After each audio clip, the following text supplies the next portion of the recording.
క్రీస్తునందు ప్రియులారా, మీకు శుభములు వందనములు తెలియజేస్తున్నాను. అనుదిన ధ్యానమునకు స్వాగతం. ఆదికాండము 3వ అధ్యాయం ఈ దిన మన ధ్యానాంశంగా ఉంది. ప్రారంభపు వచనాల్లో దేవుడైన యెహోవా చేసిన సమస్త భూజంతువులలో సర్పము యుక్తి గలదై ఉండెను. అది ఆ స్త్రీతో, ఇది నిజమా? ఈ తోట చెట్లలో దేని ఫలములనైనను మీరు తినకూడదని దేవుడు చెప్పెనా అని అడిగెను. అందుకు స్త్రీ, ఈ తోట చెట్ల ఫలములను మేము తినవచ్చును, అయితే తోట మధ్యనున్న చెట్టు ఫలములను గురించి దేవుడు మీరు చావకుండానట్లు వాటిని తినకూడదనియు వాటిని ముట్టకూడదనియు అనియు చెప్పినని సర్పముతో అనెను. ఇక్కడ సర్పము మనకు కనబడుతుంది. చాలా జంతువులన్నింటిలో కంటే అది యుక్తి గలదై ఉంది. దేవుడు కలగజేసినటువంటి మానవాళి నాశనాన్ని కోరుతూ ఇది దేవుని మీద తిరగబాటే. ఎందుకంటే సింహాసనాన్ని కోరుకొని అతిశయించి గర్వించి దేవుని మీదనే తిరుగుబాటు చేసి తన స్థానాన్ని హెచ్చించుకోవాలని ఆలోచించి పడద్రోయబడింది కదా. యెషయా 14లో 12 నుంచి ఇలా రాస్తాడు: తేజో నక్షత్రమా, వేకువ చుక్క, నీవెట్లు ఆకాశము నుండి పడితివి, జనములను పడగొట్టిన నీవు నేలమట్టు వరకు ఎట్లు నరకబడితివి. నేను ఆకాశమునకు ఎక్కిపోయేదను, దేవుని నక్షత్రములకు పైగా నా సింహాసనమును హెచ్చింతును, ఉత్తర దిక్కునున్న సభాపర్వతం మీద కూర్చుందును, మేఘ మండలం మీదకి ఎక్కుదును, మహోన్నతునితో నన్ను సమానుడిగా చేసుకొందునని నీవు మనసులో అనుకొంటివి కదా. నీవు పాతాళమునకు, నరకములో ఒక మూలకు త్రోయబడితివే. నిశ్చయముగా ఈ అపవాది అయినటువంటి సాతాను దేవుని ద్వారా కలగజేయబడినటువంటి దూతయే, కానీ వాడు అతిశయించి గర్వించి లేదా దేవుడిచ్చినటువంటి ఆధిపత్యాన్ని, ఉన్నత స్థితిని దానిని బట్టి అతిశయించి దేవుని మీదే తిరుగుబాటు చేసి ఏ విధంగా కూలద్రోయబడ్డాడు పాతాళం వరకు చాలా స్పష్టంగా యెషయా మాట్లాడుతున్నాడు. అయితే ఇక కనబడుతున్న ఈ సర్పము ప్రకటన గ్రంథము 12:9లోను 20వ అధ్యాయం 2వ వచనంలోను చక్కగా రాయబడింది మాట. నేను చదువుతాను. ప్రకటన 12:9లో, కాగా సర్వలోకమును మోసపుచ్చుచు అపవాది అనియు సాతాన్ అనియు పేరు గల ఆది సర్పమైన ఆ మహాఘట సర్పము పడద్రోయబడెను. అది భూమి మీద పడద్రోయబడెను, దాని దూతలు దానితో కూడా పడద్రోయబడిది. ఆదిలో కనబడుతున్నటువంటి ఈ సర్పం వీడే సాతాను. లూకా సువార్తలో 10వ అధ్యాయంలో కూడా యేసుక్రీస్తు ప్రభు చాలా స్పష్టంగా అన్నారు. లూకా సువార్త 10వ అధ్యాయము 18వ వచనంలో, ఆయన సాతాను మెరుపు వలె ఆకాశం నుండి పరుట చూచి తిని, ఇదిగో పాములను తేళ్లను త్రొక్కుటకు శత్రువుల బలవంతటి మీద మీకు అధికారం అనుగ్రహించి ఉన్నాను, ఏదియు మీకు ఎంత మాత్రము హాని చేయదు.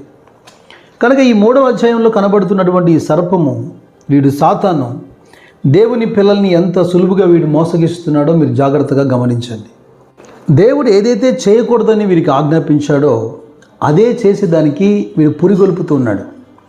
వీడు అంటున్నాడు చూడండి, ఏలయనగా అంటే అందుకు సర్పం అంటుంది, మీరు చావనే చావరు. దేవుడు ఏమన్నాడు? అది తినిన దినమున మీరు నిశ్చయముగా చస్తారని దేవుడు అంటే, వీడు చావనే చావరు అంటున్నాడు. పైగా మీ కన్నులు తెరవబడతాయి, మీరు కూడా దేవునితో సమానంగా ఉంటారు, దేవునిలాగా మీరు మారిపోతారు. ఇక్కడ ఎవరినో తప్పుపట్టడం కాదు, కానీ దేవుని మాటలకు వ్యతిరేకంగా ఎప్పుడైతే వీడు మాట్లాడుతున్నాడో ఒక అన్యస్వరంగా దీన్ని గుర్తించి ఇది మనం చేయకూడదని ఆలోచన చేయాలి. దేవుడేమో మీరు చనిపోతారు అంటున్నాడు, వీడు చావనే చావరు, పైగా మీరు దేవునిలాగా ఉంటారు. ఇప్పుడు ఆదాము హవ్వలు దేవునిలాగా లేరా? యథార్థత, భక్తి, నీతి, పరిశుద్ధత. ఎందుకంటే దేవుడు వారికి ఏమిచ్చాడు? దేవుని పోలిక, దేవుని రూపం ఇచ్చాడు. ఇదివరకే వారు దైవ స్వరూపులు, అయినా వీడు మళ్ళీ మోసగిస్తున్నాడు, టెంప్ట్ చేస్తున్నాడు, మీరు దేవునిలాగా మారిపోతారని.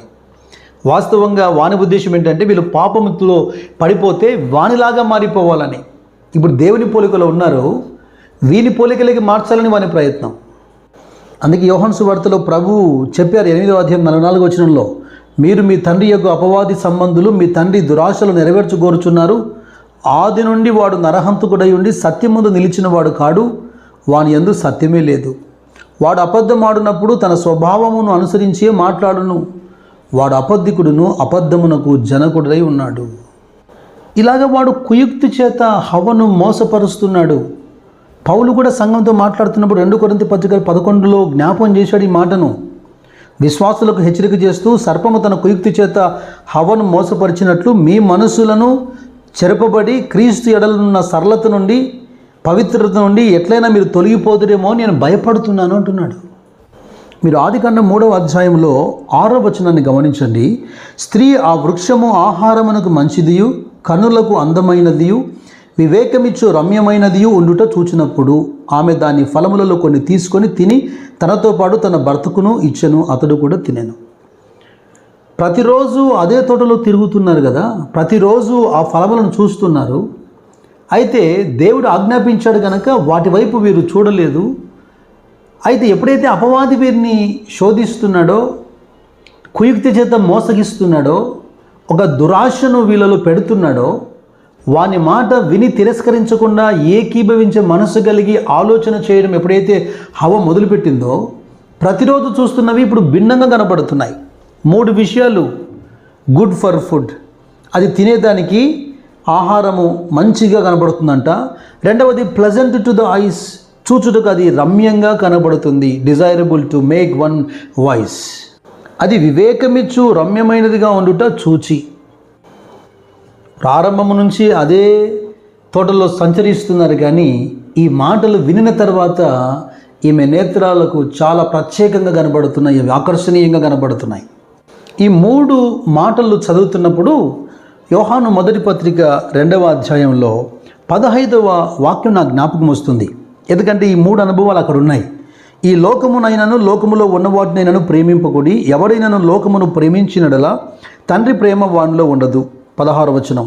లోకములో ఉన్నదంతయు అనగా శరీరాశయు, నేత్రాశయు, జీవపు డంబమును తండ్రి వలన పుట్టినవి కావు, అవి లోక సంబంధమైనవే. దేవుని ధర్మశాస్త్రం మన మధ్యలో ఉన్నను, సంఘములలో మనం బోధలు చేయబడుతున్నను, చాలా సున్నితంగా సునాయసంగా అపవాదుల ఉచ్చులో మనుషులు పడిపోయేదని గల కారణం ఏంటంటే, వాడు కుయుక్తితో ఈ శరీరాశ, నేత్రాశ, జీవబుడ్డమం అని ఉన్నాయి లోకంలో, ఏదో ఒక దాని చేత మనుషులు లోబడుచుకుంటున్నాడు. మీరు చూడండి, ఆమె కొన్ని ఫలములు తీసుకొని తిని తన భర్తకు కూడా ఇచ్చింది. 7వ వచనంలో, అప్పుడు వారిద్దరి కన్నులు తెరవబడెను, వారు తాము దిగంబరులమని తెలుసుకొని అంజూరపు ఆకులు కుట్టి తమకు కచ్చడములను చేసుకునేది. సాతాను చెప్పాడు, ఇది తింటే మీరు దేవుళ్ళలాగా మారిపోతారు, మీకు వివేకం వస్తుంది. ఇక్కడ కూడా వారి కన్నులు తెరవబడ్డాయని రాశారు. నేనంటున్నాను, of course their eyes were opened. ఎప్పుడైతే వారి యొక్క నేత్రము తెరవబడిందో అది వాస్తవంగా దేవుని యొక్క స్వభావము, పరిశుద్ధత లేదా పోలిక, రూపము అది మూయబడుతుంది.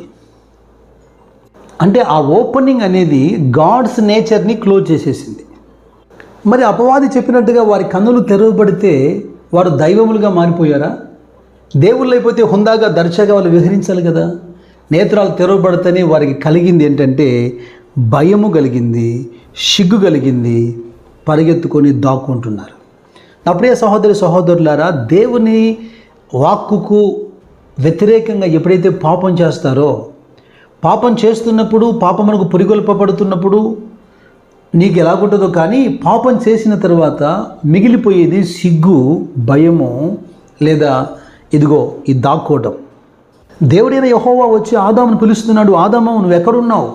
అయితే ఆదాము జవాబిస్తున్నాడు, తోటలో నీ స్వరం విన్నప్పుడు నేను భయపడుతున్నాను. గతంలో ఎప్పుడు లేని భయము ఇప్పుడు ఎలా ప్రవేశించింది?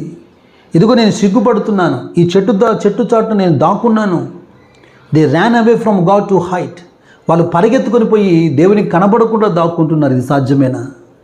అందుకే యోబు అంటాడు 31వ అధ్యాయంలో 33, 34 వచనాల్లో, ఆదాము చేసినట్టు నా దోషములను దాచిపెట్టుకొని మహాసమూహమునకు భయపడియు కుటుంబముల తిరస్కారమునకు జడిసియు నేను మౌనముగా ఉండి ద్వారము దాటి బయలు వెళ్ళక రొమ్ములో నా పాపమును కప్పుకొని ఎడల పరమనున్న దేవుని దృష్టికి నేను వేషధారిని అవుదును. 33వ వచనం మాత్రమే ఆదాముకు సంబంధించింది. ఆదామును ఉదాహరణగా చెబుతున్నాడు, పాపం చేసి దాక్కునే ప్రయత్నం చేశాడు అని. 34వ వచనంలో యోబు అనుభవం చెబుతున్నాడు. జనసమూహములకు లేదా మహాసమూహమునకు కుటుంబముల తిరస్కారముకు భయపడి నేను నా రొమ్ములో పాపము దాచుకుంటే నేను వేషధారణ అవుతాను. అంటే దాని అర్థం ఏంటి? కీర్తనకారుడు చెప్పినట్టుగా అపరాధములు దాచిపెట్టేవాడు వడిదిల్లడు, వాటిని ఒప్పుకుంటే వాడు దీవించబడతాడు, కనికరం పొందుతాడు. సాధారణంగా లోకమందు మాట్లాడుతున్నప్పుడు వాడు చూడండి ఎంత భయం లేకుండా పాపం చేస్తున్నాడు అంటారు. నేను మీకు సత్యం చెబుతాను. దొంగతనమైన, మోసమైన, ఏ తప్పిదమైన ఒకటి చేయనివ్వండి, వాడు ఏదో ఒక ఎమోషనల్గా ఆ పని చేస్తాడు. కానీ తప్పిదం చేసేవాడిలో భయము ఉండదు అంటే అసలు నమ్మే ప్రసక్తే లేదు. తప్పకుండా వాడు భయపడతాడు. మీరు గమనించండి, యోహాను మొదటి పత్రికలో 4వ అధ్యాయంలో 18వ వచనం చూడండి. ప్రేమలో భయం ఉండదు, అంతేకాదు పరిపూర్ణమైన ప్రేమ భయమును వెలగొట్టును. భయము దండనతో కూడినది. భయము దండనతో, పాపము చేసిన వానిలో ఖచ్చితంగా ఆ భయం ఉంటుంది. మనం ఇక్కడే ఆదాములో చూస్తున్నాం ఎగ్జాంపుల్. అలా బయటికి కనిపిస్తారు తప్ప ధైర్యంగా ఉన్నట్టు, తప్పకుండా ఎందుకు వాటిలో భయం వేస్తుంది అంటే దోషారోపణ చేసే మనస్సాక్షి వానిలో ఉంది కనుక. మొదటి యోహాను 3:21 ప్రకారం వాని మనస్సాక్షి వాని మీద నేరస్థాపన చేస్తుంది కనుక ఖచ్చితంగా వాడు చేసిన తప్పని తెలుసు కనుక వాడు భయపడతాడు. ఆ భయము దండనతో కూడినది. ఈ విధంగా పాపం మనుషులు ప్రవేశించడం ద్వారా ఈ అధ్యాయము ఇక చివరి భాగంలో మనం చూస్తే ఎన్ని పరిణామాలు జరుగుతున్నాయి, ఎన్ని వ్యత్యాసాలు కలుగుతున్నాయి చూడండి. అక్కడ సర్పము శపించబడింది, మానవుని నిమిత్తము నేల శపించబడింది, స్త్రీకి ప్రసవేదన కలిగింది, ఇక్కడ మరణం ప్రవేశించింది. ఇదివరకు మరణం లేదు, ఇప్పుడు మరణం ప్రవేశించింది. ఇదివరకు కష్టం లేదు, చెమట లేదు, వాళ్ళు సేద్యం చేయకుండా కష్టపడకుండా ఆహారం తినేవాళ్ళు. ఇప్పుడు కష్టము ప్రవేశించింది, మరణం ప్రవేశించింది, ప్రసవేదన ప్రవేశించింది, భూమి శపించబడింది. అన్నిటికంటే మించి ఆదాము అతని భార్య ఏదోనులో నుంచి బయటికి గెంటివేయబడ్డారు. దేవునితో సహవాసము, ఏదోను తోట వంటి జీవితం, దేవునితో దూరంగా వెళ్ళిపోయి పాపంలో బ్రతకటం, ముళ్ళు తుప్పలు గచ్చపొద్దులు మొలిపించేటువంటి పొలము యొక్క అనుభవం.